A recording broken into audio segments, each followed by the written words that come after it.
I always have that memory of my late dad. It reminds me, 1997, you can imagine how old I am then. Seeing my dad lying down, nobody was attending to him. And he calls me by my name. He said, I will survive, don't worry. But when I saw him, I know that this man is already a dead man.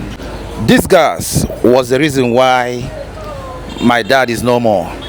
And whenever I come to buy gas, it makes me feel very, very bad. When you have that thing that constantly reminds you of your dad, you don't really want to associate with that thing. But there is no way I will not associate with gas, because how do I cook? Especially when you live in the city, especially when you live abroad, how will you cook? I remember years ago, 1997, I had a call. I was living in Aba, trying to survive as a footballer. My boss, who is my football godfather, called me. He said I should go to the village, that my mom wants to see me. I was shocked. How my mom wants to see me, I should go to the village? He said yes. He gave me money to enter transport. I went to the park, took bus to Nnewi. While I was moving, I was, having this feeling that something is not okay. Because my boss telling me that my mom wants to see me all of a sudden.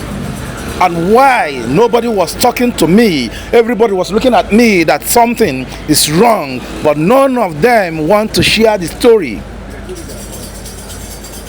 So while I was inside the bus traveling to Nnewi, I was meditating. I was asking myself, hope everything is right.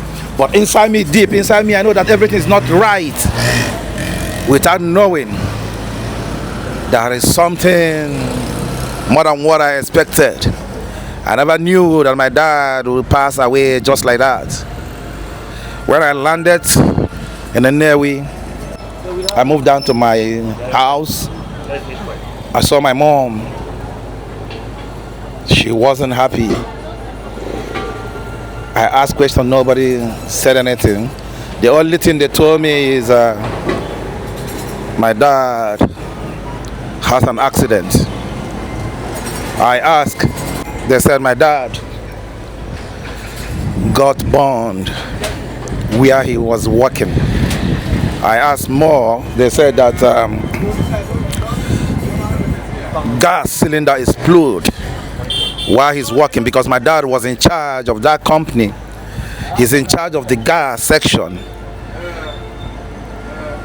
And the section caught fire, so my dad was involved.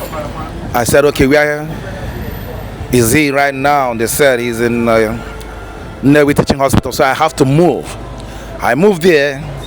It was a shocking scene. I never saw this coming. I never believed what I saw. I saw my dad lying down, helpless, burned all his body. He was in pain. My dad was serious in pain. His body was burned. They laid him down on the floor. He couldn't even recognize anybody, but he recognized my voice. When I said, "Dad, are you okay?" He said, "Ugo, don't worry, I will survive." What I saw was totally a man that cannot survive it, because my dad was around 70 years old then. Inside me, I saw a dead man already. Inside me, I saw somebody who is helpless.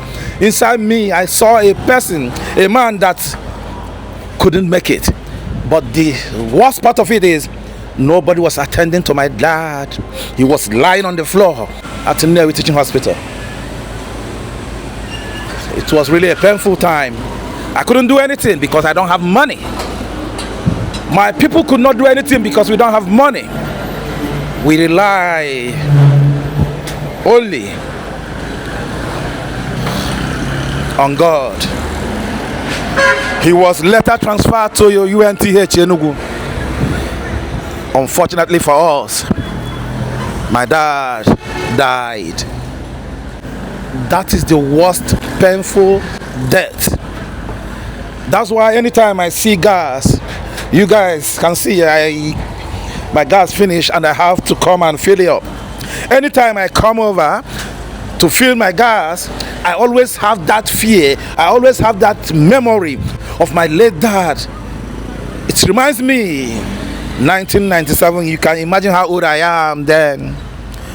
Seeing my dad lying down, nobody was attending to him, and he calls me by my name. He said, you know, I will survive, don't worry. But when I saw him, I know that this man is already a dead man, because all his body was completely burned.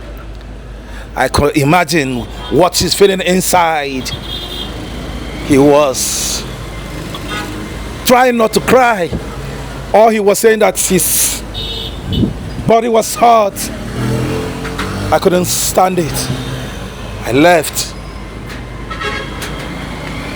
Before you know it, the story is that my dad is no more. Before you know it, the story is my dad is no more. I want to share this story because I know that a lot of people will be saying that I always talk about my mom. I have never shared my dad's story. It's just this morning that I came to buy gas. I saw gas again. My mom was trying to recall what actually happened. I said, no, I think it's time for me to share this story. It's time for me to tell the world how my dad died. And I know that a lot of people who are in the same situation right now. And to be honest, if I have money, I know that money can save. Sometimes money can also do its own part.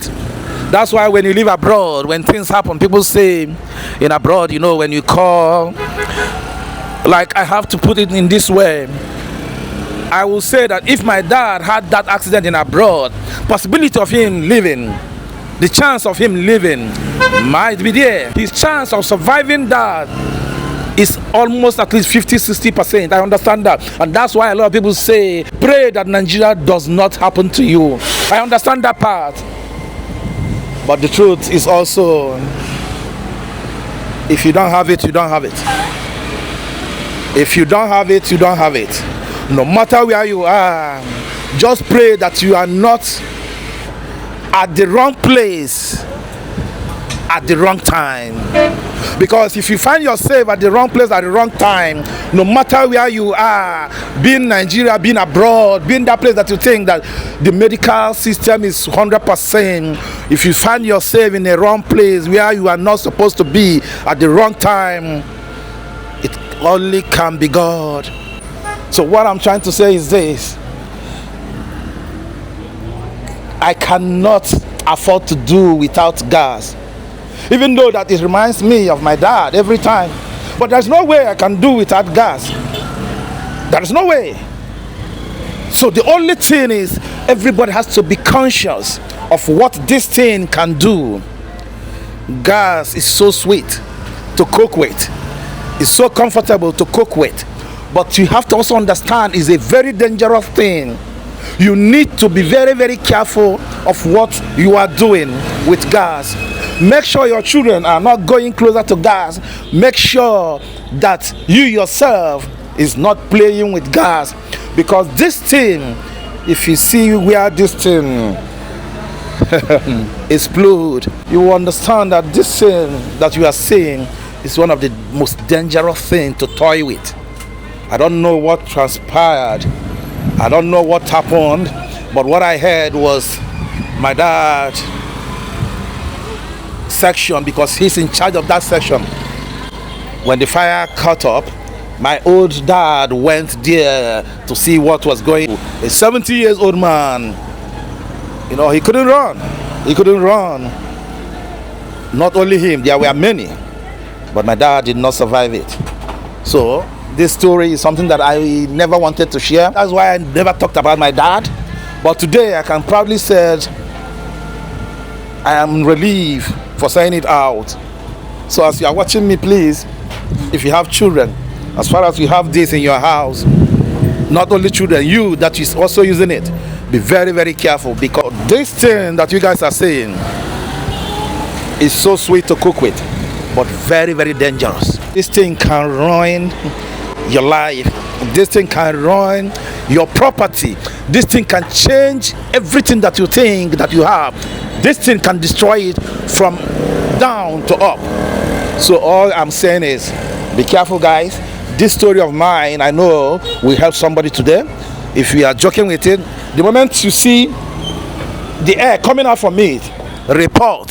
The moment you smell it, report it. Because if you don't, maybe I will do it later.